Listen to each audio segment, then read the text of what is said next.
सादर निवेदन करूंगा कि वो कृपया डीआरडीओ परिवार को मार्गदर्शन एवं उत्साहवर्धन हेतु संबोधित करें। श्रीमान रक्षा मंत्री जी।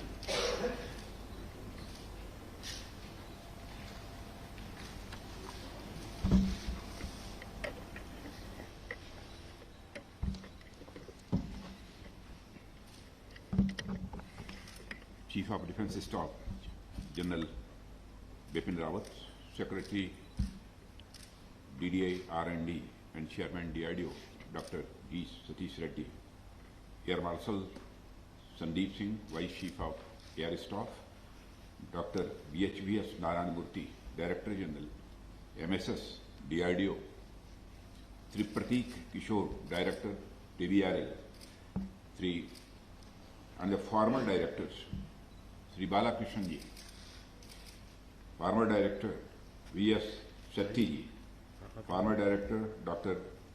Satish Kumar, former director Dr. Manjeet Singh. एक बार यहाँ मौजूद हैं चारों लोग। हाँ, थैंक यू। नहीं वो तो मैंने पहचान दिया। Shri Satyanarayan ji Nuwal, CMD solar industries India limited Nagpur. वैसे आपको मैं दूसरे नाम से जानता था, लेकिन सोलर इंडस्ट्री जब मैंने देखा तो मैं कंफ्यूज हो गया थोड़ी देर। Shri Manish Gupta, chairman CII Chandigarh chapter.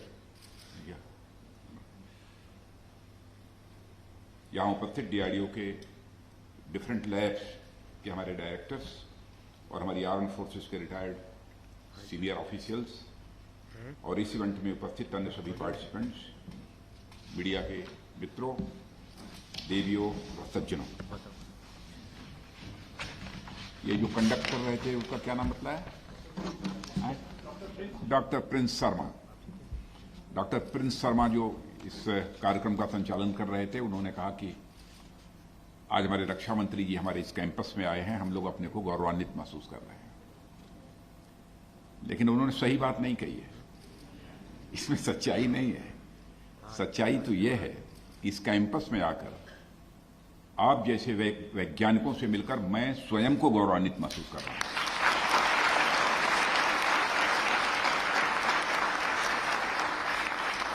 और मैं कहना चाहूंगा कि सचमुच आप सब पर हम सबको नाज है। पब्लिसिटी से दूर रहकर नाम और शोहरत की कोई चिंता नहीं, कभी प्रेस के सामने भी नहीं आते, लेकिन जिस तरीके से पूरी निष्ठा और लगन के साथ आप काम कर रहे हैं, यह देश सदैव आपका ऋणी रहेगा।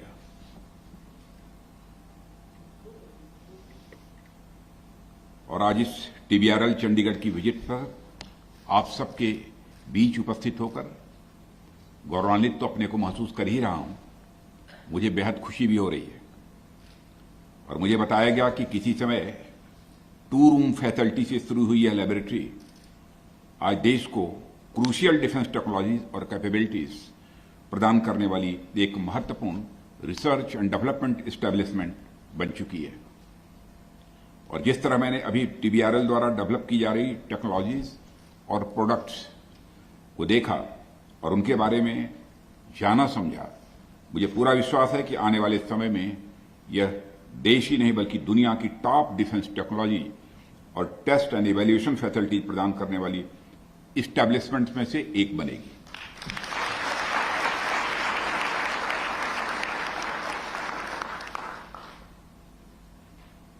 और आज जब मैं इस कैंपस में आया, जब कुछ चीजों को देखा, कुछ चीजें ऑपरेट भी की गई हमारे सामने, उसको भी मैंने देखा, तो मैंने कहा ऊपर वाले से कि मेरी दिवाली तो हो गई।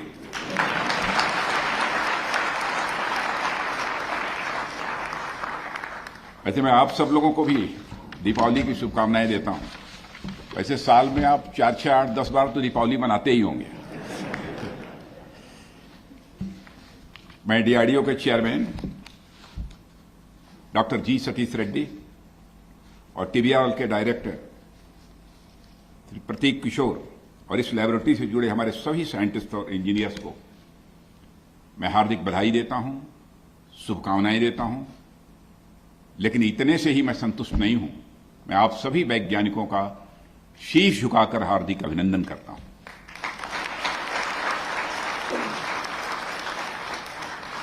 अभी कल ही मुझे आर्मी कमांडर्स कॉन्फ्रेंस में हमारे देश की जो टॉप डिफेंस लीडरशिप है उसको एड्रेस करने का अवसर मिला। वहां इस बात पर चर्चा हुई कि कैसे समय बड़ी तेजी के साथ बदल रहा है। दुनिया भर के राष्ट्रों के बीच के आपसी संबंधों, ट्रेड, इकोनॉमी, पॉलिटिकल और सिक्योरिटी अफेयर्स में यह बदलाव साफ तौर पर देखा जा सकता है। साइंटिफिक कैपेबिलिटीज में बढ़ोतरी और नए नए इन्वेंशन ने सिक्योरिटी पर भी बड़ा प्रभाव डाला है और ऐसे में अपने को किसी भी परिस्थिति से निपटने के लिए तैयार रखना, मैं मानता हूं कि हमारी यह सबसे बड़ी जरूरत है। और मित्रों, आप जानते हैं भारत हमेशा से एक शांतिप्रिय देश रहा है और आज भी है, और किसी भी प्रकार के कॉन्फ्लिक्ट को अपनी ओर से शुरू करना हमारे वैल्यूज के, हमारे मूल्यों के सर्वथा खिलाफ है। पर इसके साथ ही यह भी उतना ही सही है कि यदि आवश्यकता होती है तो हमारा देश किसी भी चुनौती का सामना करने के लिए पूरी तरह से तैयार भी है। पूर्व राष्ट्रपति या महान वैज्ञानिक डॉक्टर एपीजे अब्दुल कलाम भी कहा करते थे कि इस दुनिया में भय का कोई स्थान नहीं है, एक शक्ति ही दूसरे शक्ति का सम्मान करती है। भारत को भी हम सशक्त भारत बनाना चाहते हैं ताकि दुनिया में बड़ी से बड़ी ताकत के सामने हमको आंख झुकाकर बात न करना पड़े, बल्कि आंख में आंख डालकर बात करने की हम स्थिति में हों। ऐसा सशक्त भारत हम बनाना चाहते हैं। और आज जब टीबीआरएल की टेक्नोलॉजी और प्रोडक्ट्स को मैं देख रहा हूं तो एक तरह से मैं डॉक्टर कलाम के सपनों को साकार होते हुए प्रत्यक्ष अपनी आंखों से देख रहा हूं। साथियों, आज टीबीआरएल रेंज की अपनी विजिट के दौरान मुझे यहां डेवलप किए जा रहे वारहेड्स और वेपन से संबंधित विभिन्न टेक्नोलॉजीज के बारे में भी प्रतीक किशोर जी ने और उनके सहयोगी वैज्ञानिकों ने जानकारी दी है। मुझे यहां उपलब्ध टेस्टिंग और इवैल्यूएशन फैसिलिटीज के बारे में भी इन लोगों ने जानकारी दी। मैंने देखा कि टीबीआरएल रेंज वारहेड्स, वेपन्स और इसके सब सिस्टम्स की टेस्ट एंड इवैल्यूएशन के लिए बेहतरीन सुविधाओं से यह लैस है। और आप सभी को याद होगा कि अगस्त 2021 में मैंने भारतीय सेना के मल्टी बोर्ड हैंड ग्रेनेड सौंपा था सेना को, और हमारे सत्यनारायण जी यहां पर ये मौजूद हैं। गजब का वह हैंड ग्रेनेड बना है। दुनिया के दूसरे देशों को 7,500 रुपए ना, 7,500 रुपये न, डॉलर की यहां बात मत करिए, यहां रुपए की बात करिए। दुनिया के देशों को एक हैंड ग्रेनेड 7,500 में बेचते हैं, लेकिन मैं अभिनंदन करता हूं सत्यनारायण जी कि हमारे भारत के सेना के जवानों को 3,500 रुपये में देते हैं। यह है हमारे प्राइवेट इंडस्ट्रीज का करिश्मा और भारत के प्रति जो उनकी एक कमिटमेंट है। इसीलिए हमारे प्रधानमंत्री जी बराबर कहते हैं कि प्राइवेट इंडस्ट्रीज को भी हमको जितना सपोर्ट किया जा सकता है वो सपोर्ट करना चाहिए। कि लंबी परंपरा चली आ रही थी इनकी नीयत और ईमान पर ही लोग केवल सवालिया निशान लगाते थे, क्वेश्चन मार्क लगाते थे, लेकिन उनकी कंट्रीब्यूशन की तरफ किसी की नजर नहीं आती थी। लेकिन आज प्राइवेट सेक्टर में काम करने वाली ये जो बड़ी बड़ी हस्तियां हैं उनको भी सम्मान के नजरिए से देखा जाता है।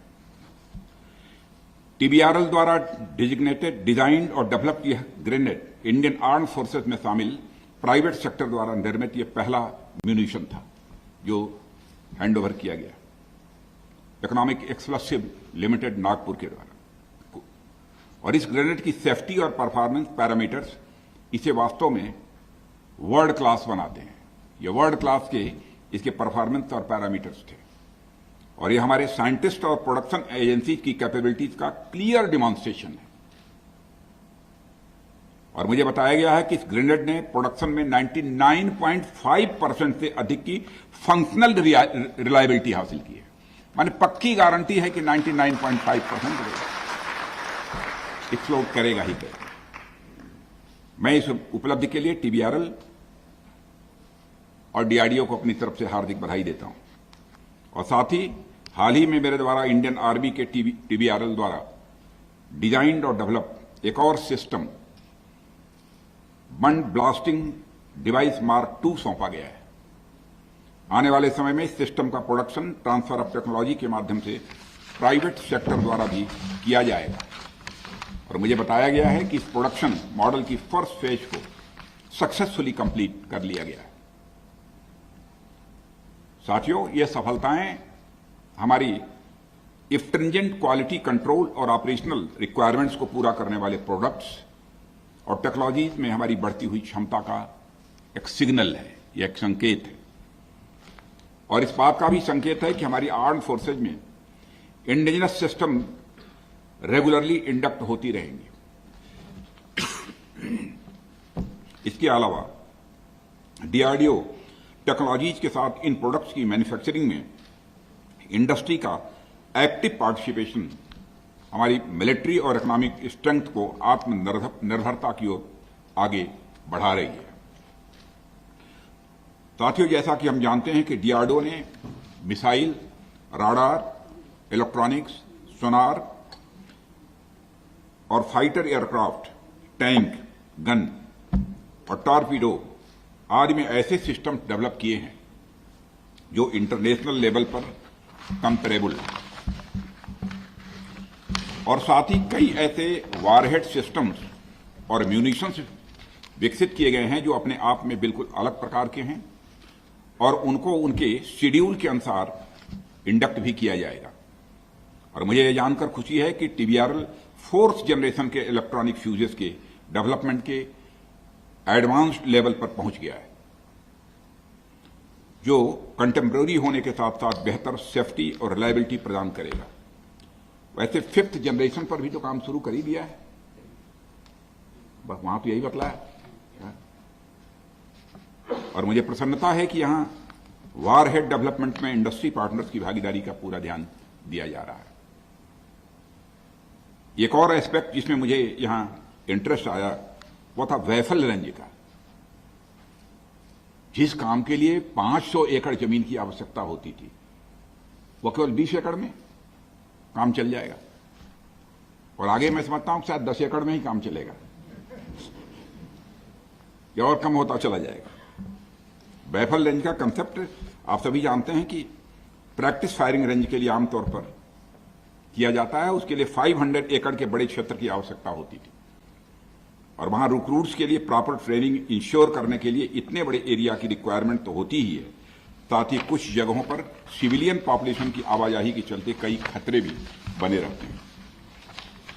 और साथियों, मुझे जानकर खुशी है कि टीबीआरएल द्वारा डेवलप्ड वेफल रेंज सुरक्षा से समझौते किए बिना क्षेत्र को 500 एकड़ से घटाकर 20 एकड़ या उससे कम कर देती है।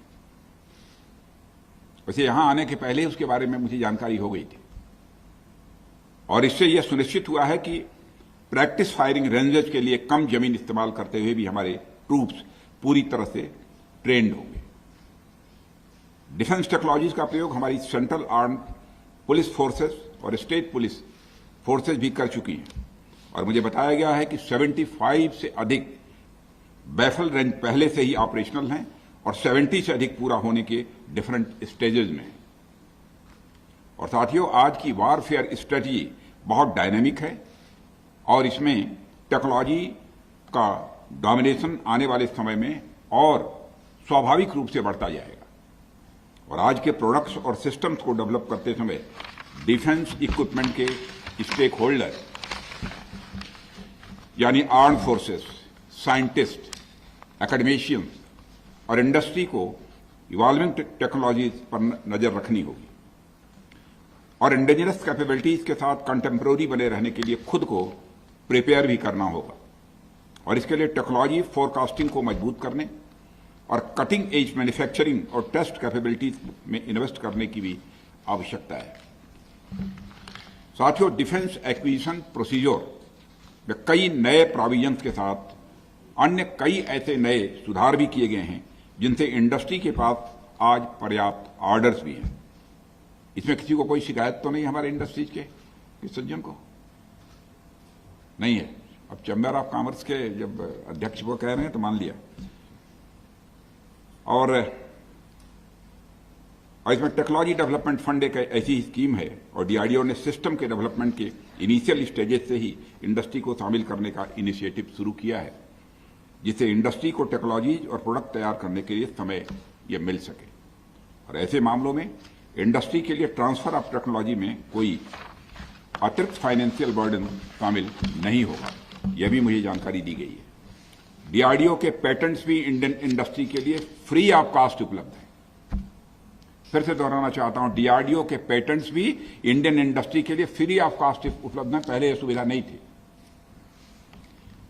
और मित्रों, मैंने डिफेंस इक्विपमेंट के लिए उपयोग की जाने वाली कई टेस्ट स्टैंडर्ड्स को भी देखा है और मैं समझता हूं कि भारत में अडॉप्ट किए गए ज्यादातर स्टैंडर्ड्स दूसरे देशों के हैं, क्योंकि हमारे पास इंडियन स्टैंडर्ड्स का अभाव रहा है।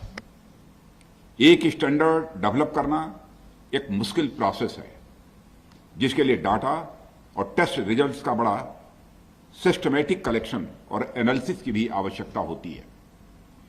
मुझे गर्व है कि बुलेट रेसिस्टेंट जैकेट के टेस्टिंग के लिए इंडियन स्टैंडर्ड प्रोमलगेट किया गया है और टीबीआरएल ने इसके निर्माण में एक की रोल निभाया है। इसके लिए भी मैं टीबीआरएल को अपनी तरफ से हार्दिक बधाई देता हूं। और साथियों, मैं समझता हूं कि प्रोटेक्टिव सिस्टम और गेयर्स के लिए डिजाइन, डेवलपमेंट और मेथोडोलॉजी के लिए इंडियन स्टैंडर्ड्स को विकसित किया जा रहा है। Boot anti mine infantry, boot anti mine engineer, mine protected vehicles और गेयर्स आदि के इवैल्यूएशन के लिए टेस्ट मेथोडोलॉजीज को स्टैंडर्डाइज किया गया है। ऐसे इंडियन स्टैंडर्ड निश्चित रूप से भारतीय उद्योगों को खतरे के खिलाफ न केवल प्रोडक्ट को बेंचमार्क करने बल्कि उन्हें फॉरेन मैन्युफैक्चरर्स के साथ कंपीट करने में भी वह मदद करेंगे। साथियों, टेक्नोलॉजी में चेंज बहुत तेजी से होता है और आजकल तो और फास्ट पेस टेक्नोलॉजीज हो गई है और जब तक हम एक टेक्नोलॉजी को किसी प्रोडक्ट में डेवलप और कन्वर्ट करते हैं तब तक और एडवांस टेक्नोलॉजी हमारे सामने आ जाती है और इसके लिए इंट्रोस्पेक्शन की आवश्यकता है और हमें एक शॉर्ट टर्म सोल्यूशन की तलाश करने के बजाय एक लॉन्ग टर्म स्ट्रेटजी भी अपनानी होगी। एकेडमिक इंस्टीट्यूशंस को लॉन्ग टर्म पार्टनर्स के रूप में लेना होगा और स्ट्रांग थ्योरेटिकल फाउंडेशन बनाने के लिए नो हाउ के आगे जाकर नो वाई की दिशा में हमको आगे बढ़ना होगा। और मैं समझता हूं कि टीबीआरएल जैसे रिसर्च और डेवलपमेंट इंस्टीट्यूशंस को निकटवर्ती एकेडमिक इंस्टीट्यूशंस के साथ लॉन्ग टर्म बेसिस पर साझेदारी को डेवलप करना चाहिए और इससे एक और एकेडमिक इंस्टीट्यूशंस को कोर टेक्नोलॉजिकल प्रॉब्लम्स पर काम करने को मिलेगा और साइंटिस्ट और टेक्नोलॉजीज को बेहतर एम्प्लॉयबिलिटी के लिए भी तैयार किया जा सकेगा। वहीं दूसरी ओर रिसर्च एंड डेवलपमेंट इंस्टीट्यूशंस को थ्योरेटिकल एनालिसिस से आगे बढ़ते हुए एक्चुअल प्रोडक्ट में कन्वर्जन पर बल मिलेगा। यानी यह रिसर्च एंड डेवलपमेंट और एकेडमिक इंस्टीट्यूशन दोनों के लिए यह विन विन सिचुएशन होगी और इससे देश में डिफेंस इकोसिस्टम को भी स्वाभाविक रूप से बढ़ावा मिलेगा। साथियों, रिसर्च और डेवलपमेंट हमेशा अनिश्चितताओं की अनसर्टेनिटी की स्थिति में होता है और डिफेंस रिसर्च एंड डेवलपमेंट का कंटेक्स्ट तो और भी ज्यादा डायनेमिक और अनसर्टेन होता है और डिफेंस रिसर्च एंड डेवलप क्षेत्रों में काम करने वाले साइंटिस्ट और टेक्निकल पर्सनल्स को चेंजिंग एनवायरनमेंट के साथ खुद को अलाइन रखना होगा और बदलते माहौल के साथ खुद को ढालना भी होगा। मित्रों, आप लोगों के साथ मेरी बातचीत और टीबीआरएल में आज मैंने जो कुछ भी एडवांस्ड टेक्निकल ट्रायल्स देखे हैं और दीपावली की बात मैंने कही थी, अब आपकी समझ में आ गया होगा कि मैं क्यों कह रहा हूं कि मैंने दीपावली मना ली। एडवांस टेक्निकल ट्रायल्स भी देखे हैं और इससे मुझे पूरा विश्वास है कि डीआरडीओ भारत की आर्म्ड फोर्सेस के लिए रिक्वायर्ड टेक्नोलॉजीज को इंडिजिनसली डेवलप करने में पूरी तरह कैपेबल और रेडी है। आप सभी अपनी प्रिपेयर्डनेस को और आगे बढ़ाएं। इसके लिए मंत्रालय की ओर से जिस भी प्रकार की सहयोग की आवश्यकता होगी उसके लिए आप सभी को मैं अपनी तरफ से आश्वस्त करना चाहता हूं। इस अवसर पर अधिक कुछ न कहते हुए आप सबको भविष्य की सफलता के लिए अपनी हार्दिक शुभकामनाएं देता हूं और साथ ही आने वाली दीपावली की भी आप सबको हार्दिक शुभकामनाएं देता हूं और इतनी तेजी से आप काम करें इस टीबीआरएल में, इसके लिए शुभकामनाएं देता हूं कि हर महीने आपको दीपावली मनाने का टीबीआरएल में अवसर प्राप्त हो। इन्हीं शुभकामनाओं के साथ आप सभी को पुनः धन्यवाद देते हुए अपना निवेदन समाप्त करता हूं।